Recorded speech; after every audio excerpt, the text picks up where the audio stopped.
قرأ قيبهان joojinta ama xakamaynta dhuxusha ay ku saabsan tahay maxaa la yiraahdaa shirkan balse waxaan ugu xoogi lahaa in inta xoogaa laga ballaariyo oo ah badbaadinta geedka in la yiraahdo in geedka la badbaadiyo geedka waxaa laga sameeyaa dhuxusha waa midan hadda dhirtooda loo gubayo intii geedka la gubayo maahan dhirtii u dhaweynay isaga looga dhigayo xasaso looga dhigayo lagu shidayo dhulkii lagu gubayayna wada gubaya arrintaasi arrin aad u dhib badan weeye xilli hore wax badan baa la isku dayay in laga hadlo way dhib badnayd waxayna ahayd wax kale lagu bedeshaan lahayn wixii la joojinayo ama la yaraynayo waa in bedelkoodii oo macquula la helaa laakiin hadda إلهي ما هدي سبحانه وحين الله جاسك وحلو شذني أنا ما حكملها ذاتك آل من حجري مركان بشي بصدح لكيش وجواب شافتيان فيك استعماره أما كبضا أو مغتين هالجيد غير كاس الشتي بيقول بهالجيد بوشذنا يا أما وحلا من ذا نيدا كحنون يسه جيد باشلتي أحدد أنا ما يقدر كي ما كان غير إلهي ما هدي السنة منها جاسك وحين غطي إن أن كمار من برتشيل ديبي نيدي ما ضروري هاي وحنا ويا خرج كنا يجيب حي جيب كأما حاضرة كان هذا ما يجيب حواير هل كان بانجلنا مرات كان كل حلاتين دولار بيجارته هذا نصدر يدور ويه وحنا يسمى بلي زيادة مركا دك وين فهم سنين يلا نودك دك بدن يلا نوفع بدن لكن وعي وذكر الله قاضه وسيادة لو وعي قليو سيدخل ما يقاسك واستعمالان لا يدري قليو شركتها قاسك كينا لو تشبي عشورها اللي يتشوشيو لو تشبي محل هذا وحيابي كبتان الله سمي يهدي الله وذكره وحكرا قلتي حالفك كم حاضرة ينكستو جيتك قلناتها هاي هذا جيتك قلوانا ديانك وحبا بطلع جيتك هوستي سكود عابيه عليا بيو صعد كيرين يا مركي صعد كيرين نعيدة مركي جلسة إن أنت بيو سيدين دو عليا إن أنت مركو ريشك عليا إن أنت وابد الشاوجيت عصوبة نغطاء لكن هذا يجينا وحي نغطي وحيارها آتك لو مارك تدباتو وين لو جيستي بلتي ولا يسوى قاضي بيه الإسكاين بيان إن أنت نبيل الميسو وحان الله استعمالها مخايدها أنت بضل خايدها بيقاس واستعمال كلام marka waxay u baahan tahay in iyada laftigeeda maqaayadaha laftigooda lagu cadaadiyo inay isticmaalaan gaaska isticmaalaan waxa kale oo geedka xaalufinaya bacaha geedka aragto waxa ku roon baco waliba meesha dadka iyo deegaanka u dhow yahay bacda dusha ka fuushan oo geedkii uu dhimanaya isagii oo aan balaayo kale weyn laba jarin xaabana laga dhigan ayuu qalalayaa bacda dilaysa bacihina mushkilad soo kordhay way noqday waxaa kaloo magaalooyinka iyo deegaamada ku yar dhiraynta qofku guri buu dhisanayaa guri qalalan buu dhisanayaa qofka fiican waa qofkii hal geed gudihiisa ku gaarta inta kalena geedihii u qalalan yihiin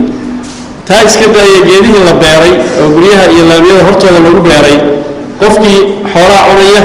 ilaalin mayo ciyaal baa gooyaya ka celin mayo birtaa jabaysa ama gaari ku dhacaya waxdana kama laha وقلنا بيلان وقلنا وحبيا خشوميه وعلى غير إنه بيبل المالك داديه معنى الآن وما أعرف جيت كاسين مهم هي ورجي صورتي سكويا لا والله يستا إنما الدولة بلا رح يعمل هذه سوي سطي وهي لا يهوى إلي ما ركت إلى شلام مركا يروح وعي قدرت كهذا هو سيء أنت اسمه بهان يروح لا يقفته أنا الدولة هو سيء جرو وحنا ويال بدن ولنقد بعدين يجيتك iyo maxaa badbaadaysa waxa kamid ah walaalada hadda wadno maxaa leeyahay in geedihii hore ee magaalada hore ugu jiray ee la beeray oo dayac badan ku dhacay oo aan maxaa leeyahay nafaqo la siin oo aan maaragtay dhulkii qalalay oo booyadii lagu waraabiyay booyadii ay nafaqadii ka kaxaysay iska hagaasay ama wax badan dayacmay inaanu dib dayactir ku sameeyno شيء بالهشيس وحنا قلنا شركة عصب وحنا كل رجلتي هرا وين دبلوها بيا لو قلنا فقيا وحي جيت كي بنتين بدلا من عصب لو بدلا waxaan rajaynaynaa horta bal intii hore inaanu sideedii hore kusoo celino haddii rabbiina waxaan kaloo wadnaa olole maxaa la yidhaahdaa xaafadaha aan isla wadno oo ah in dadka lagu wacyigeliyo in maxaa la yidhahdaa reer kastaa geed beerto ololaha waxaan u bixinay ololaha guri iyo geed waa wacyigelinaynaa guri walba u tegaynaa waxaan oranaynaa geed ku beer gurigaaga hortiisa marka magaaladu haddii guri iyo geed ay noqoto magaalo cagaaran oo muuqaal wanaagsan la bay noqonaysaa marka ololaha guri iyo geedna insha allahu tacaala waxaan rajaynaynaa intiina joogta wasaaradda iyo hay-adaha iyo kasoo qaybgalayaashu waa inay nagala qayb qaataan guri iyo geed ololaha la yidhahdo waxaan kaloo hadda ku dhawaaqnay in la joojiyey bacaha wax badan baa la joojiyey anigu muddo dheer baan xildhibaan ahaa intii aan anigu golaha soo gelin go-aan baa laga gaaray 99kii markii baarlamaanka puntland la sameeyey go-aankii koowaad ee ay gaareen waxaa la odhan jiray joojinta bacaha arrintaas waa socon weynay waxay u socon weynayna waxay ahayd wax bedela lama haysanin waxaan xasuustaa intaan joognay markaan soo saarnay hadda baarlamaanka jooga waa soo saaray xukuumaddu hadda dhawaan waa saxiixday in bacaha la joojiyo annaguna waa ku dhawaaqnay in bacaha garowe laga joojinayo haddii rabbi idmo waxaana ilaahay mahadiisa in maanta waxyaabihii bacaha bedeli lahaa ee ahaa wixii deegaanka u fiicnaa oo ahaa kiisaskii maxaa la yidhahdaa masaladihii badbaado magaalada laga furay warshad weyn oo muddo inay soo saarto sidaa awgeedba hadda waxaana dhiirigelisay inaanu bacaha joojinno laga bilaabo bisha January 1 waxaanu samaynaynaa joojinta bacaha waa joojinaynaa waan la bilaabnaa qofkii lagu helo isagoo gadaya ama isticmaalaya waxaa lagu sameyn waa la ganaaxaya nin walba inta ay xaaladiisu tahay baa lagu ganaaxaya magaalada waa ka joojinaynaa haddii rabbi bacaha waxaana la isticmaalayaa siladaha badbaado waxaa garab socda oo aan rabnaa inaan samayno 1 bisha bilowna haddii rabbi idmo olole magaalada daafaheeda iyo xaafadaheeda laga ururiyo bacihii hore bacihii marka hadda magaalada waa laga ururinayaa haddii rabbi 1 bisha bacaha oo dhan olole lagu qaadayaan idinkana waxaan ka codsanaynaa inaan nagala qayb gashaan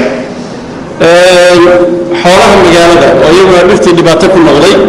waxaan noo qorshaysan inaan waqti siino dadka xoolaha leh xooluhu waa labo waa xoolo la soofiyo oo maxaa la yidhaahdaa subaxdii magaalada ka baxa habeenkiina soo gala kuwa kalena waa kuwa magaalada lagu sii daayay inta la mar lagu buufiyo meeshay doonaan ha wareegeene markii loo baahdo la isticmaalo xoolaha waxaan rabnaa barxadda iyo waddooyinka iyo aqlada dhan baabi'iyey dhirta magaalada ay ka noolaan weyday waxaan rabnaa insha allahu tacaala iyaga inaan magaalada ka wadurno haddii rabbi idmo